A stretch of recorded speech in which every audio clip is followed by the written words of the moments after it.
Hello, everyone, and welcome to Stories Beyond Borders, the podcast where culture, identity, and personal journeys come together. I'm your host, Urmi, and in each episode, we sit down with voices from around the world to explore what it means to belong, to move, to grow, and to find home. Whether you're a third culture kid, an expat, or someone redefining identity on your own terms, these are your stories too. Today, I'm joined by Markian, former content creator with over 15 million followers and 10 billion views, and the founder of Home, a global social club for third culture kids. Raised in Russia, Spain, and Hong Kong by French-American entrepreneurial parents, Markian's story is anything but conventional. Well, welcome, Markian. How are you? Doing well. Thanks for having me on your podcast. Thank you so much for coming to my show. It's a brand new podcast and it's all about third culture kids and immigration stories. So I want to start off by you telling us a little bit about yourself. And my first question is, what is your story? Let's jump into it. So maybe I should start with where am I from? That's always a good area to start, especially for us third culture kids. So as you said, my mom is, she's Ukrainian American. My dad is French Moroccan. I grew up in Russia, Spain, and Hong Kong. So the question of where are you from has always been complicated to answer. And I think that's shaped me and my story a lot. As I've come to learn a lot recently, as I've been studying more on third culture kids and creating a club for third culture kids.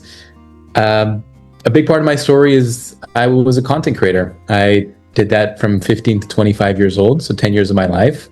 I dropped out of university. I built it into a business. I had a channel on YouTube and Facebook that featured different cultures. We did relatable comedy skits, and that was a big part of my life. And about 2 years ago, I quit that. I left LA. I bought a one-way ticket to Mexico to travel around the world and go on a self-discovery journey. And now I'm still in transition. I landed in Paris 3 months ago. I might stay here 6 months and then continue moving. But what's relevant in my life right now is building community, building roots, finding belonging, finding home, making friends too. Mm-hmm. Yes, and I definitely can relate a lot with everything that you have said because I am also a third culture kid. So I very much understand the concept of, moving around, finding out how to answer the question, where are you from? Because it's a big struggle. And I think it's a bigger struggle for you because you have just so many cultures within you, which is crazy. And I want to ask you, how was it for you to grow up? Did you find any difficulties when it came with like making friends, finding people? How was it for you? I had an overwhelmingly positive experience growing up as a third culture kid. I know people have different experiences. Some people have a lot of negative experiences with grief, loneliness, depression, all these things. But for me, it was, say, 90% positive in the sense that I didn't have much of a problem with friendships. At that age, when you're a kid still, everyone's a little bit different, but you don't recognize it so much. I went to British schools in Spain and Hong Kong, so I was often with Brits and Spaniards in Spain, or Brits and Chinese people in Hong Kong. And I really appreciated the upbringing that I had. I think it shaped me to be adaptable. It shaped me to have an open mind. It shaped me to be very independent. So I'm very grateful for my experience. I think the negative sides, the parts that were harder for me, were perhaps not having a big extended family or village type feel. When you walk outside and you see the butcher who's known you since you were a kid, the hairdresser who's cut your hair since you were 5, or growing up with a friend who you've known since you were 1 year old and you had all childhood. I never had that. So I think some areas of my life felt the consequences of that. But overall, I've had a really positive experience growing up around the world. Mm-hmm. Help us to break this down. I want to know a little bit about your timeline. Where were you born, and in which countries did you live throughout your life? Because it seems like you're pretty much all over the place. Yeah, and at what ages and how often you make a big difference on the experience that you have. So for me, I was born in London, but never really lived there. I grew up from 0 to 7 in Moscow, in Spain. In Russia.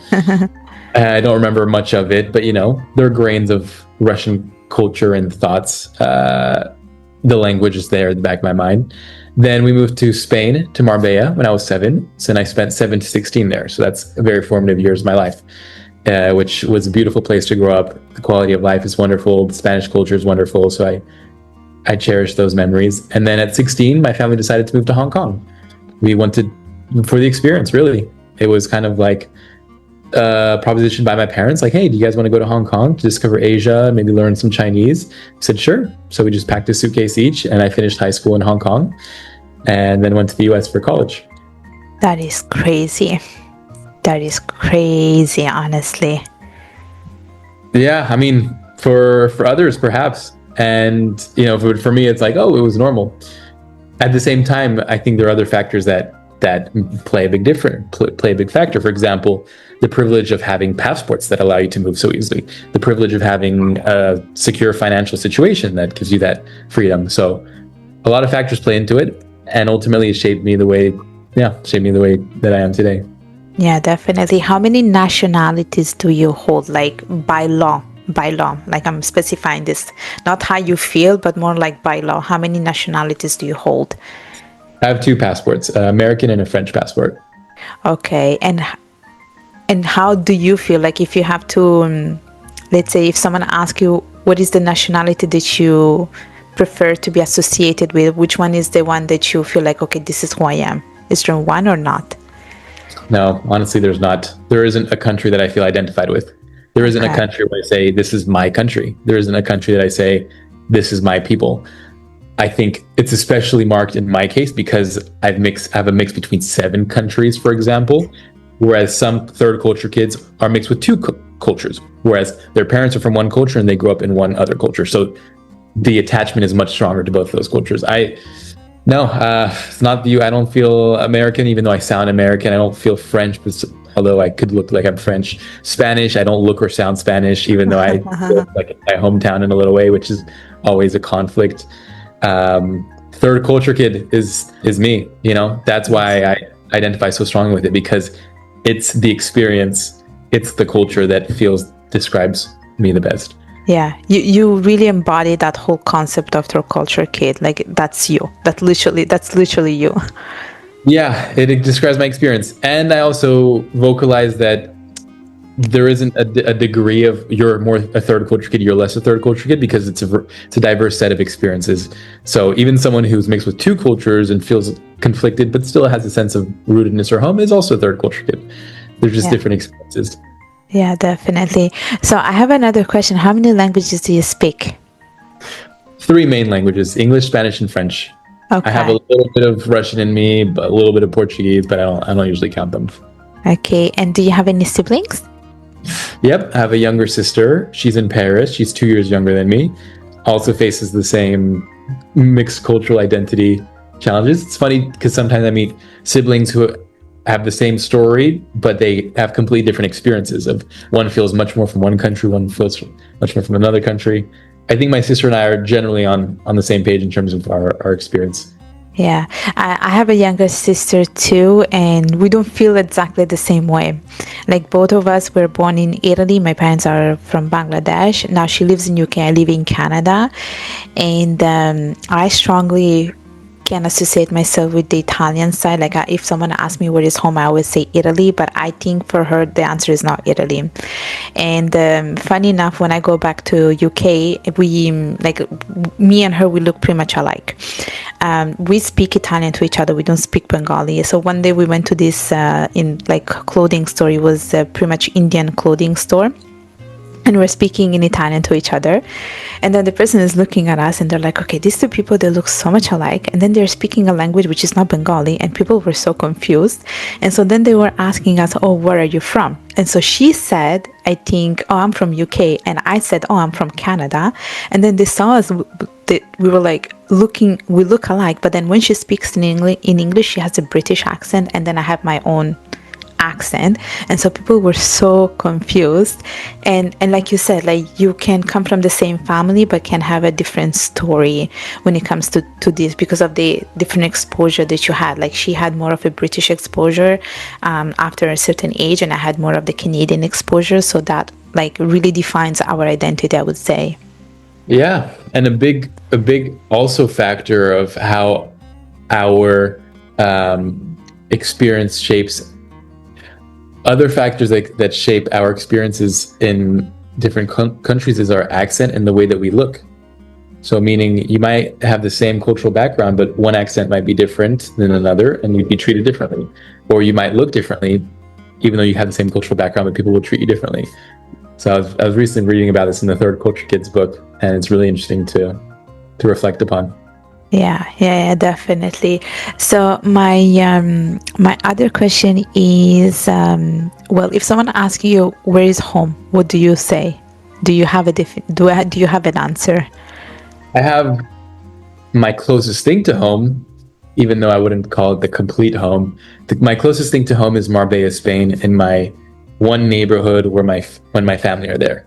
Meaning, if you take me out of that one specific neighborhood, even though it's in the same city that I grew up in, it doesn't feel so much like home. But on that one neighborhood that I grew up in, and there's a sense of familiarity. And I think the feeling of home, I think home is a feeling, and for a lot of people, perhaps a physical place gives them that feeling. I think for me, it's familiarity. Familiarity contributes greatly to the feeling of home. So yeah, I don't have a complete place that feels like home, but Marbella would be the closest thing. Mm-hmm. And talking about home, you have a club, and you also created 2 more clubs. Do you want to tell us a little bit more about the project that you're working on, and also about the great things that you're doing when it comes to Third Culture Kids? Yeah, absolutely. Well, I created a social club this year for Third Culture Kids, and I did it because I wanted to create a new project this year. I was ready to start something new and something meaningful, so for a cause that I felt personally connected to. And there aren't many causes that I feel personally connected to besides this community, this identity of Third Culture Kids. So I hosted a first meetup in Paris to see if there's any TCKs around. 15 people showed up and they seemed down to keep seeing each other. So I created a club. I decided that we're going to have weekly meetups, and we do different activities. Sometimes it's drawing, sometimes it's sports, sometimes it's relaxing activities. And it's really resonated with people. I think we've had 150 members show up in Paris. We have a global community of 2,000 TCKs around the world. And now 2 TCKs within our community opened a branch of our club in London and in Madrid. So that's been really exciting. It's still a very new project, but I feel very fulfilled by it. And I'm driven by this one mission of bringing a sense of belonging to Third Culture Kids, to unite TCKs, to give them a sense of belonging. That's at the core of everything that I've done with this club and what's driving me to contribute to this cause.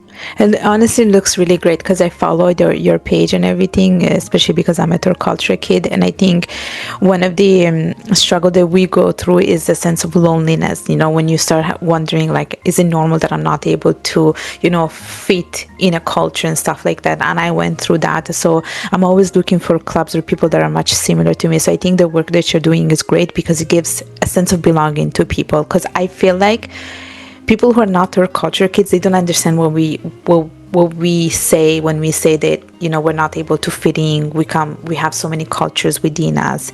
Finding our cultural identity is so important. Some people do not understand us. Like one of my friends, like I told her that I wrote a book about my cultural identity. She just couldn't understand what that meant. She was like, "Why do you need to write a book about that?" But for me, that was important. Like it was important for me to find an answer, to understand who I am. And so I think being part of groups and finding groups of people similar to you, I think it just helps you to feel less lonely in the journey and makes you feel like, okay, I'm not abnormal to have this kind of thoughts. You know what I mean? So no, I think it's great, honestly. It's Yeah, I think that's why people have really clicked instantly when they show up, because everyone else gets them. People get each other. They share that same experience. Even if one person is Chinese, Peruvian, and the other one's Swedish, Spanish, like it doesn't matter about the cultures. It's the third culture experience, the experience of navigating between cultures. Yeah, definitely. So I'm assuming you met a lot of Third Culture Kids by launching this club. Do you see I want to say like a common pattern between among all the people, or not, like based on the conversation that you have, the struggles that they go through? Is there one thing in particular that stands out? I think a lot of people want to find a sense of belonging. I think a lot of people seek connection, especially in this day and age where there's a lot of loneliness, and I felt lonely as well. I see that people adapt quickly. I think that the trait of third culture kids is, you could put them in different rooms, different circles, different cultures, and they won't just be in the corner by themselves, not being able to talk to anyone. They'll find a way to adapt and to fit in and start conversations. And there seems to be also pretty high like social awareness in terms of adapting different cultures. Doesn't mean there isn't differing opinions, different cultures that can create conflict as well, but everyone feels like they're on a similar wavelength. Yeah, I agree with you. I definitely agree with you on that. And I want to ask you another question, which is in relation to food, and especially because you grew up in different, countries and you were exposed to many different cultures. Is there a particular food that you enjoy eating? Well, I love Mediterranean food in general. I mean, like the south of Spain, Lebanese, kind of Greek, these kind of types of food. It's interesting to think about which foods I grew up eating, and as well as third culture kids. My mom would make, kind of a mix of international Mediterranean food, but I remember specifically that she would also make a lot of Moroccan food because my dad's side is Moroccan. So she learned how to cook like my grandmother does. So we'd have like couscous and tagines for Christmas or New Year's celebrations sometimes. Kind of a fun twist. And then also sometimes she would make like Ukrainian food because she's Ukrainian American. So we'd have like varenikis on special nights or borscht soup, different cultural foods, which is cool. Yeah, that's nice. That's really nice. I think that's the beauty of having so many cultures. You get to be exposed to so many different things. It's just so beautiful. It makes it so beautiful, honestly. Yeah, it is. It's a gift. And my other question is, what language did you speak at home when you were growing up? Mainly English. My first 7 years, I think I spoke in French with my dad. I would only want to speak with him in French. I didn't like when he spoke to me in English. And then I think something changed. Maybe when we moved, because I went to a French school in Russia, but then I went to an English school in Spain when I was 7 years old. So I think probably at that point we all just switched to English. Even though both my parents speak 6 languages each, we speak English in our family. I see. And so another thing is that, especially because you're a third culture kid and you moved around, are you a big traveler? Yeah. You are? Yeah. I'm very much in a travel phase of my life now since the last 2.5 years. But even when I was settled and had a base, I would always value traveling, and it feels like it's ingrained in me. Is there a particular place that you enjoy very much? There aren't many places that I return to, meaning kind of staple like bases that I go back to all the time. I love discovering new places. I've really enjoyed Brazil, for example. I enjoyed Japan. These are 2 places that I probably want to spend more time in. And I mean, in the last couple of years, I think I've passed through all the continents and explored lots of different countries and cultures. Yeah. So as we're approaching the end of this conversation, my question for you is, what is a message that you want to leave to third culture kids or people, struggling to find a sense of belonging? Is there anything that you wanna give as a takeaway? Absolutely. I would say 2 things. One is you're not the only one. There are many third culture kids that we don't even realize. You don't even realize how many people are third culture kids. It's not a very well known term. So you're not alone. You're not the only one who faces this mixed cultural identity experience. And secondly, there is a place that you belong to, and there is a word to describe your experience, and it's third culture kids. So I think for when a lot of people discover that, including myself, it feels like a relief to know that there is a term that speaks to us, that we can identify with, that describes our experience, and it makes us feel less lost in a way. Yeah. Yes. Yes, wonderful, wonderful. I love it. I love it. Well, Markian, thank you so much. Before we let you go, tell us a little bit how people can connect with you and how people can, be part of the social club that you have founded. Well, people can find us on Instagram at Home TCK Club and fill out the application to come join our community. Thank you. Well, I will put all the information in the description so people can learn more about you. And once again, Mark, and thank you for coming to my show today. And to all of you, thanks for listening to this episode of Stories Beyond Borders. If you enjoyed it, don't forget to subscribe, leave a review, and share it with someone who needs to hear it. Remember, home isn't always a place, sometimes it's a story. Until next time, keep crossing borders and telling your story.